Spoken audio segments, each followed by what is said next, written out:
November 21st, 2014, 10 years ago to the day, Nintendo went absolutely crazy and released just a ton of stuff. Let's talk about one of the biggest release days for Nintendo in history. Alrighty, folks, welcome back to the channel. Its-A-Mii here. Today we are doing a video talking about and reminiscing about November 21st, 2014. I saw a lot of people talking about this on social media today, and as someone who was there, at the front line of this entire release, I have a very soft spot in my heart for it, and I thought it'd be fun to kind of just talk about it with you all and get nostalgic with you, because that was probably the biggest day as a Wii U owner, and also one of the biggest days as a 3DS owner for that entire console generation, right? Like, November 21st, you had Smash Bros. For Wii U, which would have been a bigger deal if the 3DS version didn't exist, but still, it was a huge deal getting Smash for Wii U, having those different stages, having the home console version where you want to play Smash Bros. Although, funnily enough, I actually ended up playing Smash 3DS more because it came out a full month and a half earlier, but I digress. So you had Smash Wii U.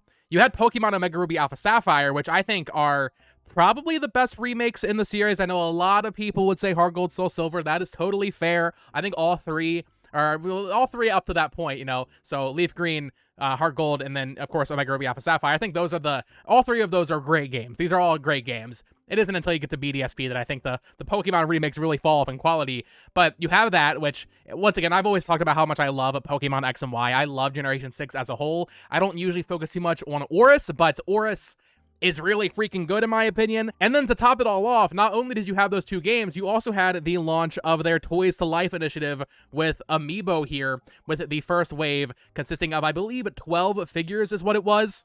The reason this happened is, if you're a newer Nintendo fan, or if you weren't buying stuff on day one back then, 10 years ago, the reason this happened was because they had two platforms, right? They had the 3DS and they had the Wii U, and they wanted to give you a game on both platforms. So if you didn't have a Wii U at that time, like most people, you still had Pokemon to look forward to. Or if you didn't have a 3DS, okay, well, the Black Friday game that year, the big holiday game, was Smash Bros. For Wii U. So oftentimes you would see this where they would stack releases on the same day, and this really continued into the Switch generation when the 3DS was still getting supported. I know this is a little different, but like Captain Toad on 3DS released the same day as the Switch version. But even back in like 2013, I believe A Link Between Worlds and Mario Party Island Tour, and most importantly 3D World for Wii U, all of those released on the same day. So Nintendo back then was doing this a lot, where they would stack releases on both platforms on the same day, I guess to give everybody something to play and talk about on that same day. I don't think they would ever replicate the strategy anymore. They want to, have you talking about their games consistently throughout the year. There's no point in really releasing everything at once. But November 21st, 2014 was just an absolutely crazy day because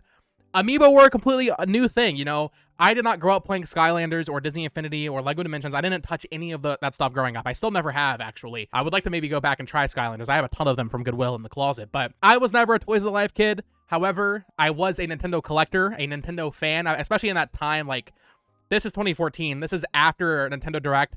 I think it really starts taking off, right? Like, I think the first Direct I ever watched was the January 2013 Wii U Direct. Over the course of 2013, announcing A Link Between Worlds in a Direct, getting to the E3 Direct where they announced, of course, 3D World and Mario Kart 8 and even Smash Bros. Was announced in that Nintendo Direct, getting to 2014 with the digital events, with that incredible presentation in 2014 that actually announced Breath of the Wild, right? Our first kind of look at that game. At this point, I was like all in on my Nintendo, card. Like, I was all in on Nintendo, watching all the presentations, knowing who the employees at Nintendo were, even though I was only 13, 14 years old. I was in the Nintendo ecosystem at that point. However, I didn't really care about Toys to Life stuff. So when they announced Amiibo, I was like, I wasn't sure about it. But then, of course, November 21st came around. I went to pick up my pre-order for Smash Bros. As well as Alpha Sapphire. I only got Alpha Sapphire at launch. And I think I might have just picked up Samus. I think I had the Samus Amiibo. That was my first Amiibo. Maybe Fox as well. But this was before I really had any expectation, or really, this might have been my first encounter with like scalpers, I guess maybe not necessarily, because I remember the PS4. I tried to get that at launch and I couldn't. But this was the first time in my life where I was like, oh, a product will sell out and it just will not be a thing I can get. And to be fair, I guess, earlier in my life, we tried to get a Wii at launch. That didn't happen. I remember when my mom brought one home, that was a huge deal. But it's not like I myself was trying to find a Wii at the time, right? When I was 6 or 7 years old. With Amiibo, I got what I got on day one. Like I said, I think it might have been Samus, might have been Fox. And then everything just kind of went crazy, man. I remember being on that Amiibo Reddit and following all the different accounts on Twitter. That was like right when I started my YouTube channel for the first time too. So very nostalgic from that angle. Following all these social media accounts, that was when I first joined Twitter, that kind of thing. And just seeing all of like the just the buzz around Amiibo and the fact that they were hard to find, yeah, it was absolutely annoying in the moment.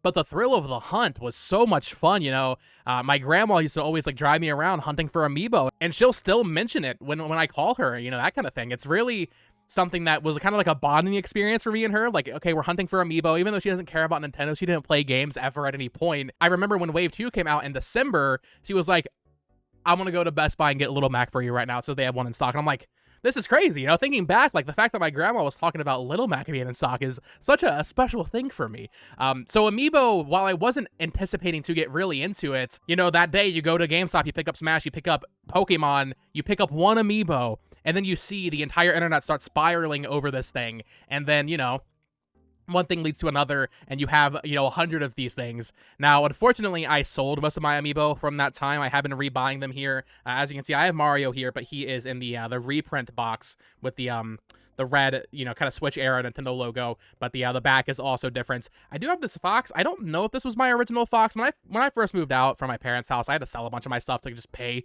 to live.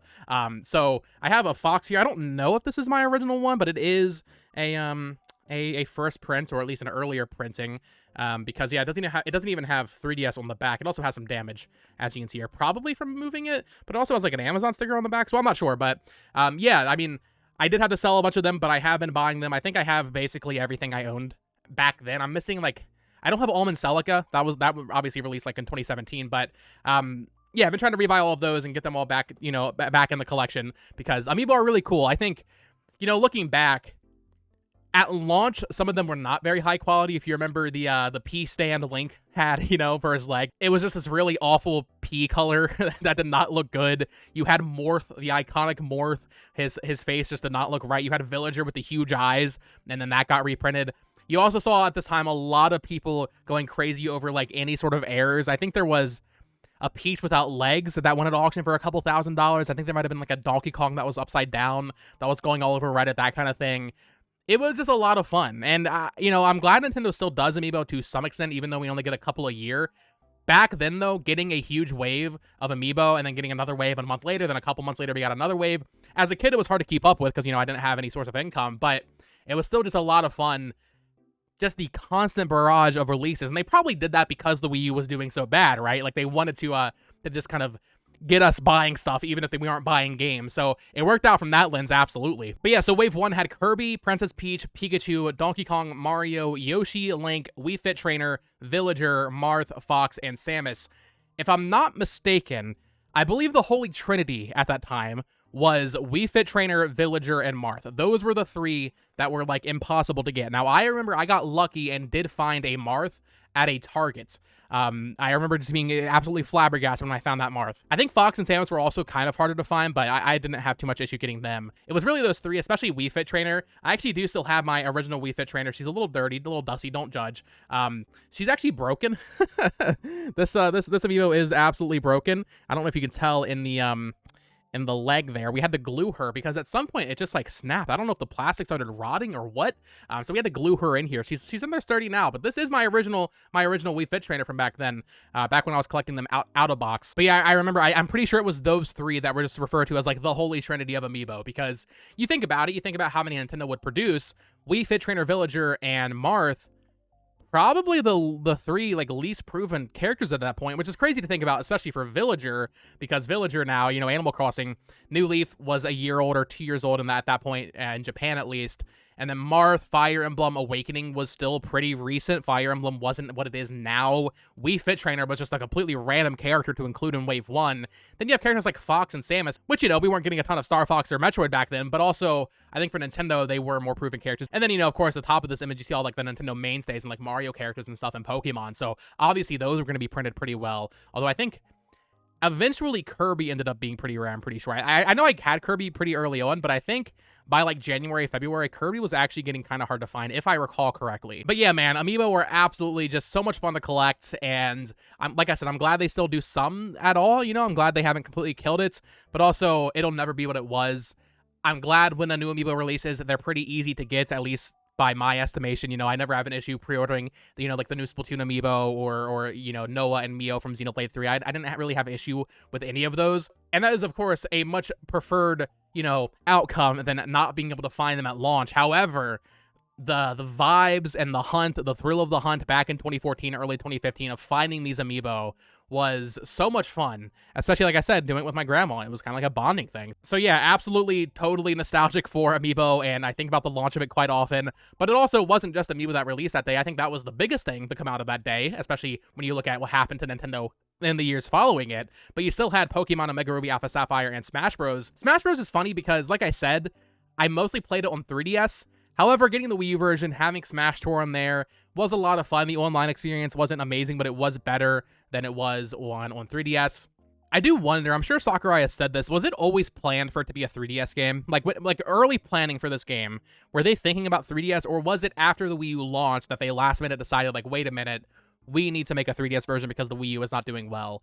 Because having the 3DS version, especially launch first, just made it so much less exciting for Smash to come to Wii U. It was still exciting, right? Like, don't get me wrong, I was totally playing it day one, but I did focus on Omega Ruby Alpha Sapphire that day because that was, to me, a new game.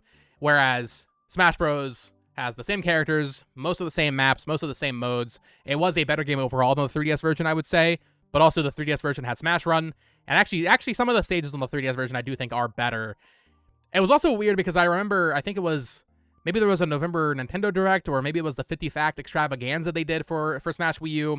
They had like a CGI reveal trailer for Duck Hunt in one of those showcases after the 3DS version released, and I'm just sitting there like, the game's already out. I mean, it's cool to see this. I think it'd be awesome if every character, regardless of if we know they're going to be in the game or not, it'd be awesome if every single character had like a really nice CGI animated kind of intro cutscene thing, right?